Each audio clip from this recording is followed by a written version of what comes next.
Hello everyone, welcome back to my channel. I am Srishti. Today we will cover unit number 2 of GE Understanding International Relations. We have already covered unit number 1. अगर आप लोगों ने unit number 1 का video नहीं देखा है, so kindly go and watch that video first. Link is there in the description box. So first let's have a look at the syllabus. So as we already know, in this subject we have 5 units. So we will cover unit number 2 today, which is States, Nations and Markets. आज के world में power का distribution, nationalism का rise और economy का role international relations के important aspects हैं। हर country एक स्टेट होती है, लेकिन हर स्टेट एक नेशन नहीं होती। कोई भी कंट्री अपनी अथॉरिटी कैसे कंट्रोल करती है, कैसे नेशनलिज्म डेवलप होता है और कैसे मार्केट इकोनॉमी और पॉलिटिक्स कनेक्टेड होते हैं, ये सब हम आज के सेशन में देखेंगे। So let's start with the first topic, which is state and diffusion of authority और पावर। अगर हम स्टेट का सिंपल मतलब देखें तो इसका मतलब होता है एक डिफाइंड टेरिटरी जिसमें एक गवर्नमेंट होती है जो लॉज और रूल्स को इम्प्लीमेंट करती है। स्टेट के इम्पॉर्टेंट एलिमेंट्स कौन से हैं? First is territory. Her state की एक फिक्स्ड बाउंड्री होती है, जैसे इंडिया और चाइना की अपने डिफाइंड बॉर्डर्स हैं। Second, population. कोई भी स्टेट तभी एग्जिस्ट करेगा जब वहाँ लोग रहेंगे। थर्ड, गवर्नमेंट, जो लॉज बनाती है और कंट्री को कंट्रोल करती है, जैसे इंडिया में डेमोक्रेसी है और चाइना में कम्युनिस्ट रूल है। फोर्थ है सॉवरेनिटी। एक स्टेट का इंडिपेंडेंट होना ज़रूरी है ताकि वो अपने रूल्स खुद बना सके। नाउ लेट्स सी पावर का डिफ्यूजन। पावर का डिफ्यूजन का मतलब है कि पावर सिर्फ एक जगह कॉन्सेंट्रेटेड नहीं होती, बल्कि अलग अलग लेवल्स पर डिस्ट्रीब्यूट होती है, जैसे सेंट्रल, स्टेट और local. So the first is central government, केंद्र सरकार, जो नेशनल लेवल पर डिसीजंस लेती है। फॉर एग्जांपल, इंडिया में सेंट्रल गवर्नमेंट इंटरनेशनल ट्रेड और फॉरेन पॉलिसी डिसाइड करती है। सेकेंड, स्टेट गवर्नमेंट, राज्य सरकार, जो लोकल इश्यूज को हैंडल करती है। फॉर एग्जांपल, दिल्ली की गवर्नमेंट एजुकेशन और हेल्थ पॉलिसीज बनाती है जो स्टेट के अंदर आती है। थर्ड इज लोकल गवर्नमेंट, जो सिटीज़ और विलेजेस का एडमिनिस्ट्रेशन देखती है। फॉर एग्जांपल, म्यूनिसिपल कॉरपोरेशंस, जो सफाई और पब्लिक ट्रांसपोर्टेशन मेंटेन करती है। सो नाउ पावर का ग्लोबल डिफ्यूजन। सिर्फ एक कंट्री के अंदर ही नहीं, बल्कि ग्लोबली भी पावर डिस्ट्रीब्यूट होती है। सुपर पावर्स, यूएसए जैसे देश ग्लोबल डिसीजंस को इन्फ्लुएंस करते हैं। International organisations, UN, IMF, world bank जैसे इंस्टीट्यूशंस भी पावर का डिस्ट्रीब्यूशन डिसाइड करते हैं। म्यूनिसिपल कंपनीज, गूगल, अमेजॉन जैसे कंपनीज भी कंट्रीज के इकोनॉमी और पॉलिसीज को इम्पैक्ट करती है। सो बेसिकली स्टेट एक ऑर्गेनाइज सिस्टम है जो एक टेरिटरी और गवर्नमेंट के साथ एग्जिस्ट करता है।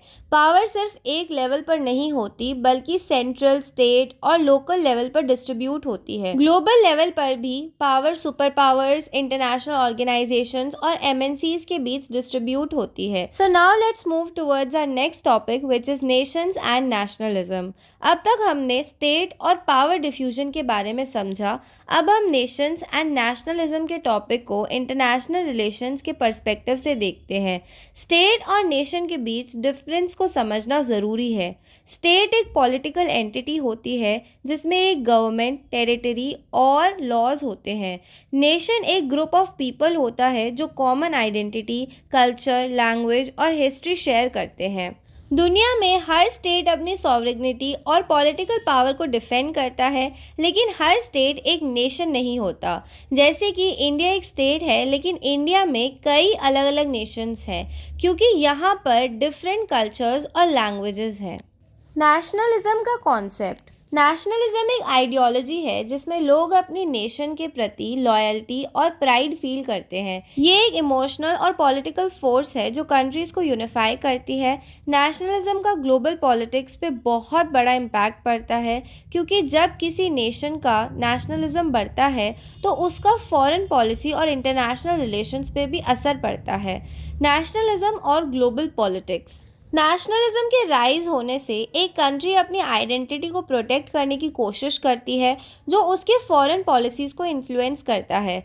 फॉर एग्जांपल यूके का यूरोपियन यूनियन से अलग होना, ये एक केस है जहां नेशनलिज्म ने इंटरनेशनल रिलेशंस को अफेक्ट किया। यूके ने अपनी इंडिपेंडेंस को प्रायोरिटी दी और ईयू से अलग हो गया, जो एक इंटरनेशनल शिफ्ट था। फॉर एग्जांपल चाइना का नेशनलिज्म भी अपने टेरिटोरियल डिस्प्यूट्स साउथ चाइना सी को जस्टिफाई करने के लिए यूज होता है। What are the types of nationalism in international relations? First is civic nationalism, जब national identity, democracy और citizenship पर based होती है। For example, USA वहाँ की national identity अपने democratic values और constitution पर based है। Second, ethnic nationalism, जब नेशनल आइडेंटिटी एक स्पेसिफिक एथनिक, रेस या कल्चर पर बेस्ड होती है। फॉर एग्जाम्पल जर्मनी का नाजी नेशनलिज्म जो एक स्पेसिफिक आर्यन रेस को सुपीरियर समझता है। थर्ड, एंटी कॉलोनियल नेशनलिज्म, जब लोग अपनी फ्रीडम के लिए स्ट्रगल करते हैं और फॉरेन रूल के अगेंस्ट यूनाइटेड होते हैं। फॉर एग्जाम्पल इंडिया का इंडिपेंडेंस मूवमेंट या Algerian war of independence. Fourth, economic nationalism, जब नेशनल आइडेंटिटी को स्ट्रेंथन करने के लिए इकोनॉमिक पॉलिसीज अडॉप्ट की जाती हैं। For example India's make in India campaign जो लोकल मैन्युफैक्चरिंग को प्रमोट करता है। अब देखते हैं नेशनलिज्म के पॉजिटिव और negative impact in international relations. First let's see positive impact. First is national unity. Nationalism से लोग अपनी कंट्री के लिए यूनाइटेड होते हैं, जैसे इंडिया का इंडिपेंडेंस मूवमेंट जहां सब लोग एक साथ ब्रिटिश रूल के अगेंस्ट यूनाइटेड हुए। Second, economic growth. Local businesses को सपोर्ट मिलता है जब नेशनलिज्म हाई होता है, जैसे make in India campaign local manufacturing को प्रमोट करता है। अब देखते हैं कुछ negative impacts. First is extreme nationalism, जब एक देश दूसरे देश को इन्फीरियर समझने लगता है, जैसे जर्मनीज नाजी आइडियोलॉजी जो दूसरे एथनिक ग्रुप्स को एक्सप्लॉइट करती है। सेकेंड, कॉन्फ्लिक्ट और वॉर।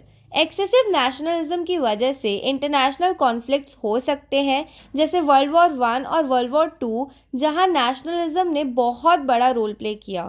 थर्ड, डिस्क्रिमिनेशन और वायलेंस, सर्टेन एथनिक और रिलीजियस ग्रुप्स को डिस्क्रिमिनेट करना। अब हम चलते हैं हमारे लास्ट टॉपिक की तरफ, which is states and markets. आज के ग्लोबल वर्ल्ड में स्टेट्स और मार्केट्स के बीच एक कॉम्प्लेक्स रिलेशनशिप है। ये दोनों एक दूसरे को इन्फ्लुएंस करते हैं, लेकिन मार्केट्स अपने आप में काफ़ी इंडिपेंडेंट हो सकते हैं, जबकि स्टेट्स अपनी पॉलिसीज़ और रेगुलेशंस के थ्रू मार्केट्स को कंट्रोल करते हैं। स्टेट्स अपने इकोनॉमिक पॉलिसीज़ और रेगुलेशंस के ज़रिए मार्केट्स को कंट्रोल करते हैं। जब एक स्टेट अपने इकोनॉमिक रिसोर्सेज को कंट्रोल करता है तो वो मार्केट्स को डायरेक्शन और ग्रोथ दे सकता है। जैसे फॉर एग्जांपल चाइना का मॉडल, चाइना ने अपनी मार्केट को गवर्नमेंट के कंट्रोल में रखा और अपनी स्टेट रन कंपनीज को बड़ा कर दिया। आज वो ग्लोबल मार्केट्स में एक मेजर प्लेयर है। या फिर जैसे इंडिया का लिबरलाइजेशन, 1991 के इकोनॉमिक रिफॉर्म्स के बाद इंडिया ने स्टेट कंट्रोल को कम करके अपने मार्केट्स को ओपन किया। ये मूव इंडिया को ग्लोबल इकोनॉमी में इंटीग्रेट करने के लिए इम्पोर्टेंट था। नाउ लेट्स सी मार्केट्स का role in international relations. Markets का इंटरनेशनल रिलेशंस में बहुत बड़ा रोल है, क्योंकि ग्लोबल ट्रेड, इन्वेस्टमेंट और फाइनेंशियल सिस्टम्स एक कंट्री के इकोनॉमिक पॉलिसीज़ और डिप्लोमेटिक रिलेशंस को डायरेक्टली इन्फ्लुएंस करते हैं। ग्लोबल ट्रेड और डिप्लोमेसी, फ्री ट्रेड एग्रीमेंट और वर्ल्ड ट्रेड ऑर्गेनाइजेशन जैसे इंटरनेशनल एग्रीमेंट्स कंट्रीज़ को ट्रेड रिलेशंस स्टैब्लिश करने में मदद करते हैं। जैसे फॉर एग्जांपल यूएस और चाइना के बीच ट्रेड वॉर, जब यूएस ने चाइना पर टैरिफ्स लगाए तो इससे ग्लोबल मार्केट्स और डिप्लोमेटिक रिलेशंस पर फ़र्क पड़ा। एमएनसी और global markets, multinational corporations MNCs जैसे गूगल, अमेज़ॉन और फेसबुक का बहुत बड़ा इन्फ्लुएंस है, क्योंकि ये इंटरनेशनल मार्केट्स को शेप करते हैं।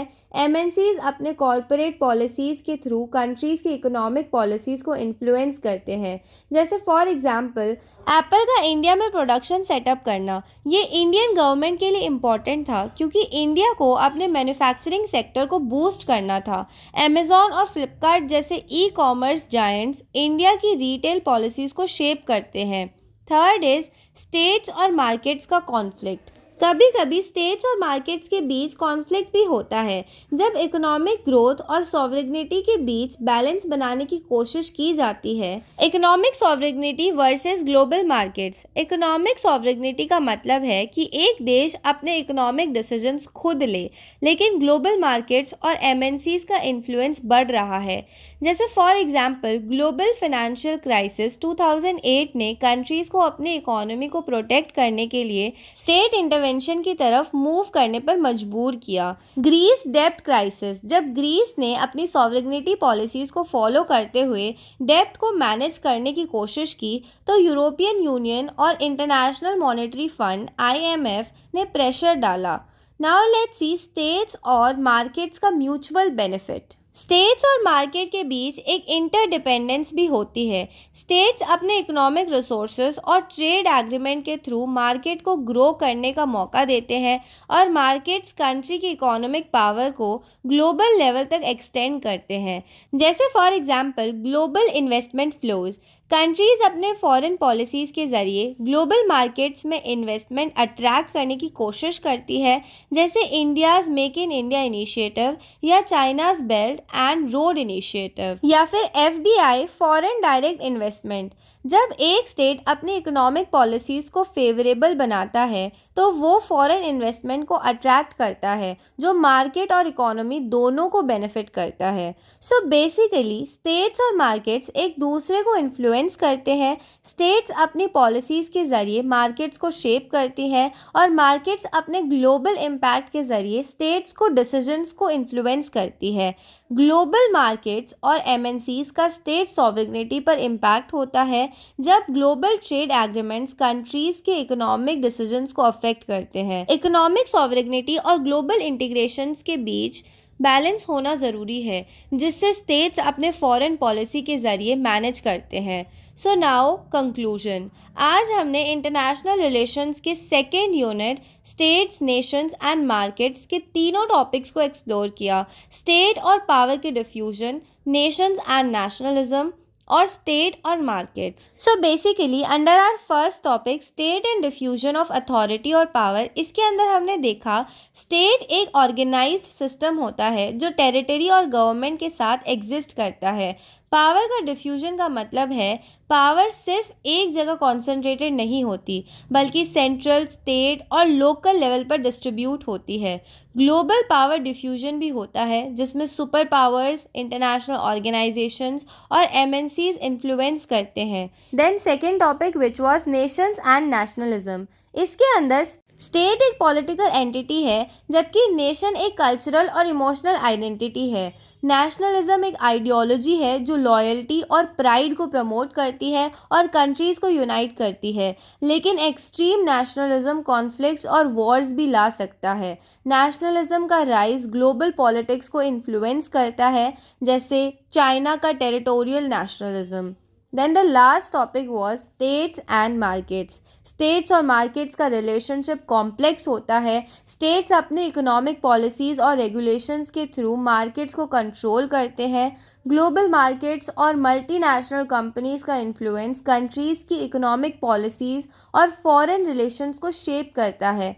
स्टेट्स और मार्केट्स के बीच इंटरडिपेंडेंसी होती है, लेकिन कभी कभी इकोनॉमिक सॉवरेनिटी और ग्लोबल इंटीग्रेशन के बीच कॉन्फ्लिक्ट भी होता है। So this was our unit number 2 of our GE understanding international relations. तो अगर अब आप लोगों को कोई भी डाउट्स है तो feel free to ask me in the comment box and I will reply you as soon as possible. Also guys this is to inform you कि हम लोग रात को 10 बजे लाइव करते हैं। If you are interested you can join. उसके अंदर हम सिर्फ एक दूसरे से बात करते हैं and just it's a session to interact. Okay, and also don't forget to subscribe to my channel. Thank you so much for watching.